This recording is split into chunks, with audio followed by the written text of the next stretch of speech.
Hi guys, நான் தான் உங்கள் கோகுலவாசன். இப்போ நம்ம சைக்கிளை பார்க்கலாமா? வாங்க பார்க்கலாம். இந்த சைக்கிள் வந்து கூட கொடுத்துருக்காங்க. பிரேக்லாம் நல்ல கண்டிஷனில் தான் இருக்குது. ஏன்னா இந்த பேடல் மட்டும் ஒன்று போயிடுச்சு, அதனால் எங்கள் அப்பா மாட்டேன்னு சொல்லியிருக்கு. ஸ்டாண்டு செயினில் ஒரு டைம் கவுண்டு வந்துருக்கு, அது மாட்டியாச்சு. இப்போ அவங்க இல்லை பெல்லு, பிரேக்கு, சீட்டு, சாய் வச்சுக்கலாம்.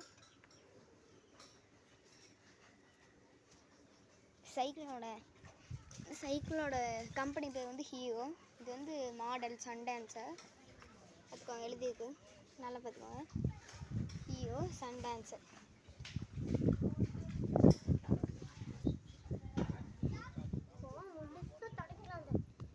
அவ்வளோதான் கைஸ், சைக்கிளை காமிச்சாச்சு. அடுத்து என்ன வீடியோ போடலான்னு சொல்லுவாங்க. நான் ஃபஸ்ட்டு டைம் என் வீட்டை காமிச்சிப்பேன், பார்த்துக்கோங்க. இன்னொரு டைம் பார்க்கறது இருந்தாலும் அப்படியே செடி காமிச்சேங்க. இதை செடி இந்த மருதாணி செடி 2 வச்சுருக்கோம். ஒன்று பெருசாக வளர்ந்துச்சு, எனக்கு வந்து சின்னதாக தான் இருக்குது. இப்போ தான் நட்டினோம், கொஞ்ச நாள் கழிச்சு பெருசாகிடுச்சு. இது வந்து செம்பருத்தி செடி பெருசாக இருக்குது. எப்போ நட்டுன்னு தெரில, தெரியாமல் எதிர்ப்பாக வந்துச்சு. இந்த செடி எவ்வளோ பெருசாக இருக்குது பார்த்தீங்களா? இதுதான் செடி,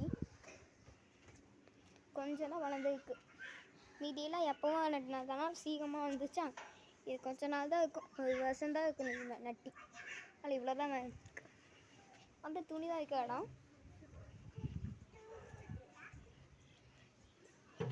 இதுக்கப்புறம் இந்த செடி பேர் என்னன்னு தெரிஞ்சுன்னா நீங்கள் கமெண்டில் சொல்லுங்கள். இங்கே துளசி செடி காட்டிருக்கு. துளசி செடி மாடு இருக்குது. துளசி செடின்னு நினைக்கிறேன். அது ஆமாவா இல்லையான்னு கமெண்ட் சொல்லுவாங்க. அவ்வளோதான் கைஸ், பாய் பாய்.